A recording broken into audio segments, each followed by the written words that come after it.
What's up, boys and girls? I am not a PLO expert. I definitely don't purport to be, but I have done a bit of PLO training over at Run It Once using their lovely Vision Trainer tool, and I've dabbled on and off in this game and in 8-game mixes and stuff for the past few years. Thus, I think I know enough to bring you some healthy tips and tricks to help you make the conversion from Hold'em to starting out in PLO, especially if you have a juicy PLO game awaiting you in your local card room. A lot of the people I teach live say to me, Pete, I really want to jump in this game, but I know nothing about PLO, but I can see that it's full of drunk guys and whales and businessmen that are playing really badly, so I want to get involved. So I thought, hey, let me make some free content to show you the basics of this game, to show you the main differences between Hold'em and PLO to help you get started. In this video, I'm going to be replaying a 50 PLO session I've just played this morning on GG Poker and illustrating all of the key spots. Let's get started.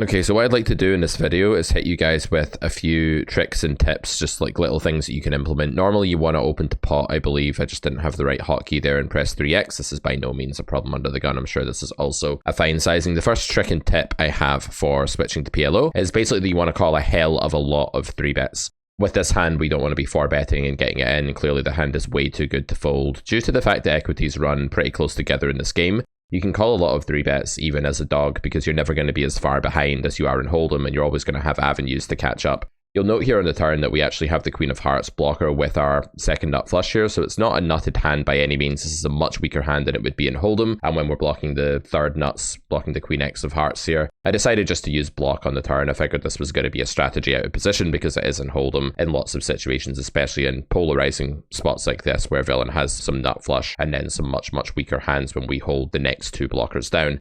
Same thing on the river. With blockers to the second nuts, this is obviously a dream card. I decided not to pot it, another trick that I've just picked up in all of my years being a Hold'em dinosaur. Blockers in PLO can be a bit more extreme. Villain calls with the Ace Jack 7-5. I have no idea whether this is a good call down or not. In theory, I'd imagine that it's good to have a heart in your hand and that hand is at best indifferent.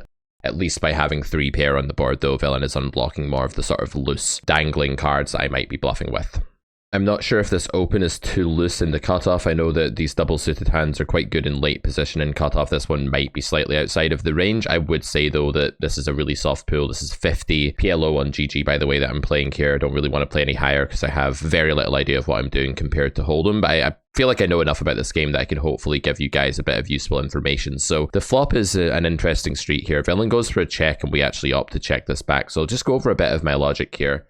My understanding is in PLO that when you have like some nutted outs but not very many, and you have a hand that really can't stand a check raise like this, you don't have a ton of nut potential going forward. I think it would be okay to bet this hand as a sort of bluff denial bet. The 7 doesn't really count as showdown value as it is in Hold'em. My second tip for you is that stuff that looks like showdown value probably isn't. That's a good tip, right, for PLO. So I think betting this because we don't have an absolute ton of equity is fine. This isn't like a danger zone kind of hand that has middling equity that we hate being raised with. So I think like bet folding here is definitely an okay play, but I figured this hand would do a lot of check, just not having any spade blocker to the check raise bluffing range and not really blocking any of the value check raises either, apart from like a set of 7s, which isn't going to be 3-betting in a small blind all that often. So I figured this would mostly check back, but I have no idea. I sometimes study PLO, very rarely that I study PLO, but when I do, I use Vision Trainer on runitoncE.com where I also make videos.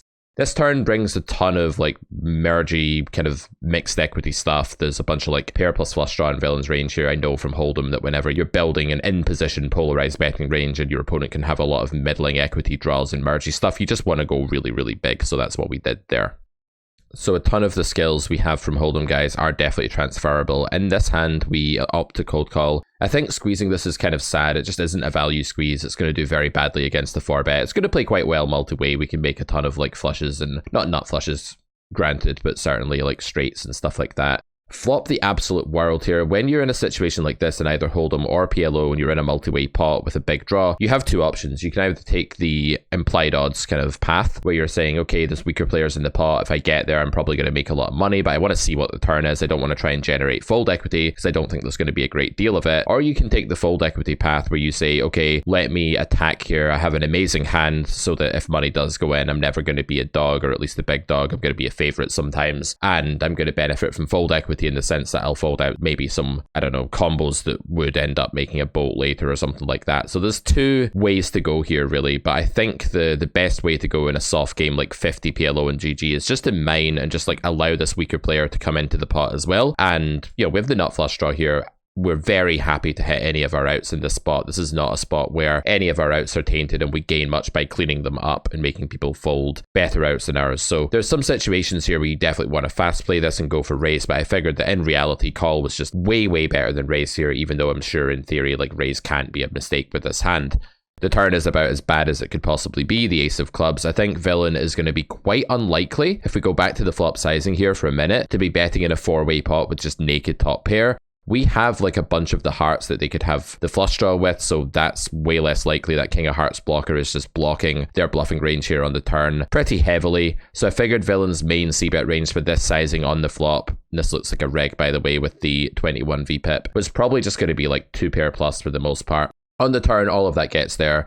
Queen's full now destroys us, ace queen destroys us, ace 9 destroys us, 9s now destroys us. We're drawing dead with most of these outs now. It's really sad, but I think we actually have to fold the half pot here. Half pot also looks just kind of conspicuously like a nutted hand. This is terrifying to me. Like, my poker instincts here that I have from Hold'em tell me that I am drawing dead here. In Hold'em, it's way harder for people to have bolts, so you're probably going to peel again there. Even there, though, I feel kind of sick about it, given that flop was bet big for away. But in PLO, I think that's actually a really easy fold. I think we're drawing dead the majority of the time, and we can still miss the river even when we're live. So I figured this was just a very low fold equity spot later where we wouldn't be able to do much. We're going to face a river jam all day long, and we're usually just dead. So opting to process that fortune reversal, guys, you know, when your fortunes suddenly reverse like that, you go from having an amazing draw to just a hand that's probably dead. One of the biggest challenges is actually accepting that and processing it so that you can make the right decision and let go of any sort of overriding attachment or kind of mourning that you have from the hand that you did have on the flop that's now been decimated. So processing fortune reversal is something we've talked about in the podcast. Give that a listen next time you're in your car, you're on Spotify or whatever. Check it out. Poker Distilled is the name of the podcast. Check it out on YouTube, iTunes, Spotify, etc. This, by the way, is possibly the worst hand you can have in PLO. I just wanted to quickly show you this hand, not because I'm going to play it, but I want to show you that that is as bad as it gets. Trips is absolutely horrible. You can only use 2 cards. You don't start with trips 3s. If you play PLO, please don't call the 10-3-3-3 in the big blind here. That's all I want to say about that. Another rule, a little quick tip I have for you when you're transitioning from Hold'em to PLO is that pocket queens and pocket kings aren't actually that good, and many of them are just going to play as a cold call. I think you could 3-bet this one, and the reason I think you can is that the flush draws here actually become a lot better when you get heads up. Mediocre flush draws like this don't tend to perform too well multi-way, so inviting other people into the hand here isn't amazing. So this hand might just be a pure 3-bet, I don't know. I opted to call because I figured it was just kind of mediocre. It's not amazing, but I think this is one that you can go either way with if I had to guess. So on the flop here, villain decides to check, and we actually have the epitome of mediocrity here in PLO. We have some outs, right? So we have the queen 10 here, which is nice, but we also have a little drop of showdown value in the pocket queens. I wonder if this is actually okay to turn into a bluff now, if there are like enough single ace-x hands that are just folding here. I figured like there probably weren't. Like there's going to be some slow plays in my opponent's range here, though admittedly not enough as there should be in theory, I'd imagine. I'd also think this is just a board that they're meant to c-bet really frequently on, so the check is a little bit weird. But I figured here that I just have a lot of mediocrity. Of course, my outs are super nutted, but the queens are the thing that made me want to check here, because I think that I am just showing down and winning on some nodes against, like, I don't know, a hand like, I'm very bad at listing PLO combos, but some hand like king, jack, 10-10, or something like that, that we just win against at showdown. So I figured with the 2 queens, we can just go ahead and check here, but it wouldn't shock me if that bet I was about to make is actually okay. I just don't think there's like a ton of single ace-x combos in villain's range here. So I figured it wasn't really worth it. That they were a bit too polarized for that to make sense. Not that they're super polarized, but you get the picture. Checking turn and river for the same reason. I just expect to win sometimes. Villain actually gets there with 2 pair. Going for this check down with a 6-5-4-3 isn't recommended. I think that villain has a range advantage in this spot. Should probably be bluffing the turn at quite a high frequency with the pair of 6s. This is a sort of 2 pair and trips redraw. I think villain can bluff turn, and if the river was like a deuce there and villain had bricked, I think they have to bluff a pair of 6s. I think it's way too low in their range to show down. My next tip for transitioning to PLO would be find bluffs, even with pairs, when you're at the bottom of your range. Look out for what the bottom of your range actually is. This is linked to the other tip about showdown value, but yeah, on a brick river here, villain really shouldn't be checking. On this river, making 2 pair, fine. Like, the hand looks mediocre, like a tiny block for value or a check, but probably just a check. But if he misses there, yeah, I think that has to be bluffed, and I'm not sure it would have been from the way that Villain was playing the hand. And so we do use the pot button here.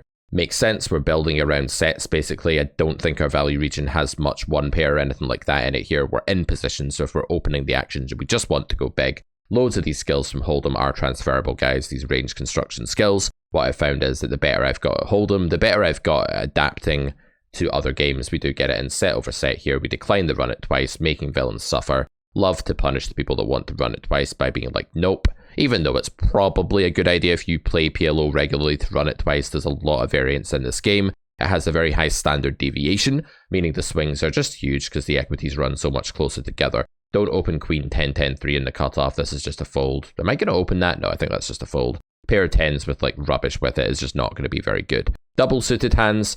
These are generally okay in late position. Like, I probably want to peel this one because it is double suited, but it does suck. But yeah, I think like defending the big blind in position is just something you want to do all day long because your equities are going to run that much closer together. This is a hand that's definitely bad enough that I think I can do some betting on the flop. I'd imagine bet and check are both okay here. We have a backdoor flush draw. We're going to build around a big sizing and go from there. But on this turn, our hand's been kind of decimated and we just have an easy fold.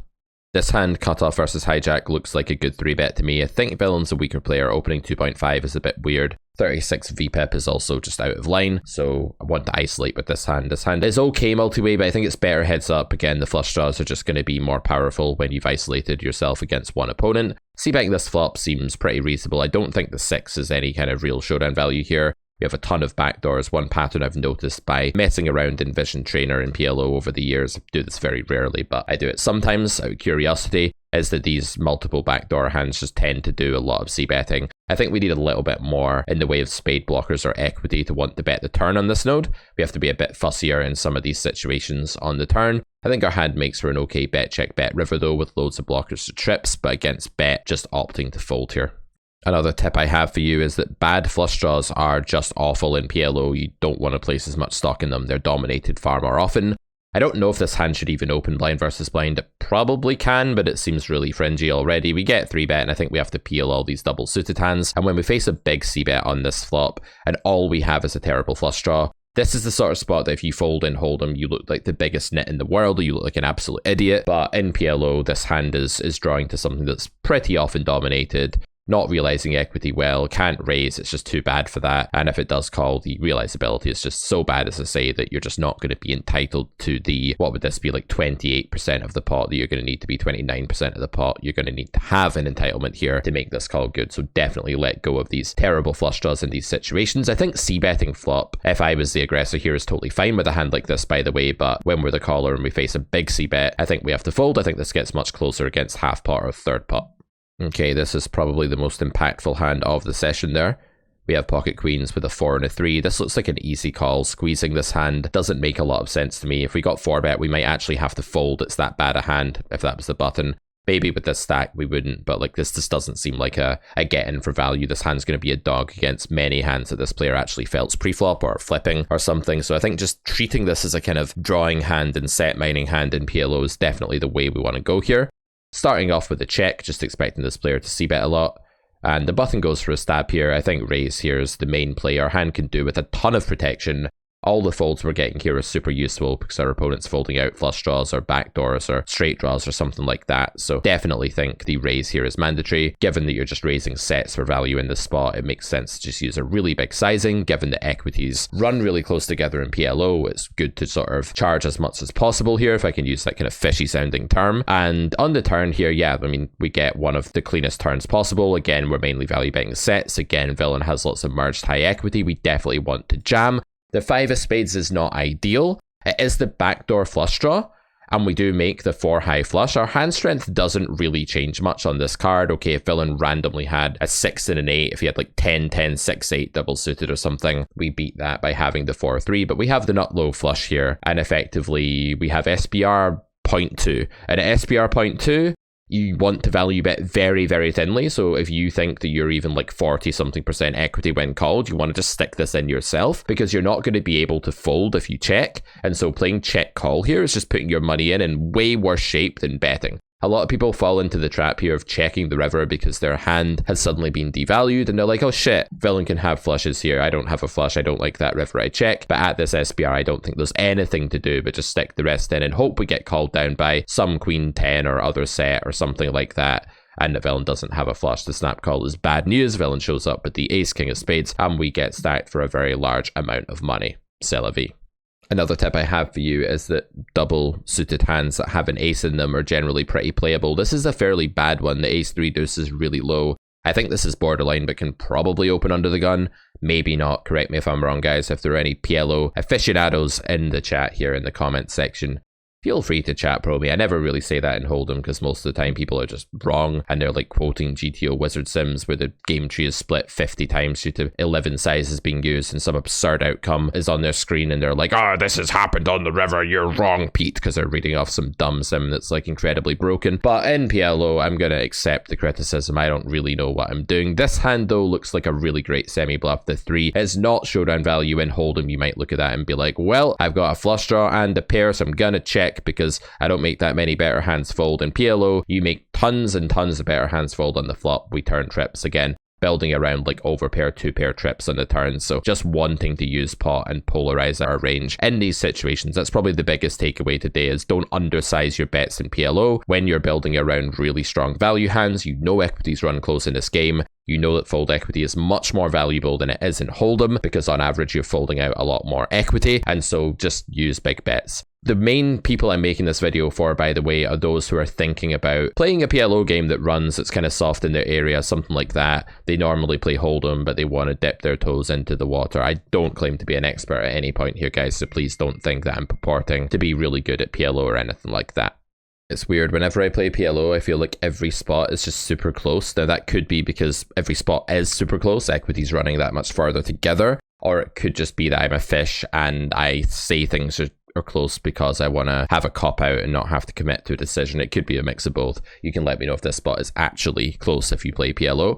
We open here, we get called by a weaker player with a 50 VPEP looking like a really loose player, so I decide to check the flop and just go for a check raise and induce some bets here. It's quite hard to have a set or 2-pair on this board. It's definitely not impossible for this wide range to have 10-6 and 10-5 combos, but these aren't combos I'd normally expect to see too often. There are some sets that beat us, of course, but I just imagine that weaker players are in general with the 50 VPEP betting too liberally here, betting too many like top pair and stuff like that, so I decided just to like get it in with the overpair and check raise.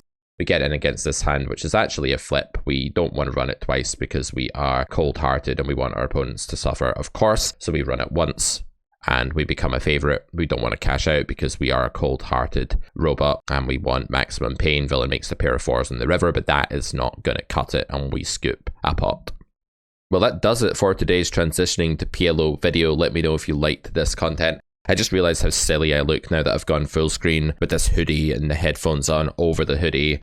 I don't know, guys, maybe you've just been laughing at me and mocking me all the way through this, but yeah, pretty dumb look. But hey, this is Poker Player 101. This is what we do. Again, you know, not trying to claim that I'm an expert. If you do want more expert level commentary, then check out carrotcorner.com for the Carrot Poker School. That is the theoretical Bible on No Limit Holdem, which is of course the main game that we teach. But if you like this video and you want to see more of it and you think that maybe I should brush up my PLO and even make some cool content or make a series on YouTube for people that are making the transition, I will gladly make more of this content. If you want to coach me today and say what I did wrong, what I did right, if you're a PLO pro or something like that, do let me know. I'm all ears. I'd love to get better at PLO one day. So yeah, I'll see you guys soon, and do smash that like button. Take it easy.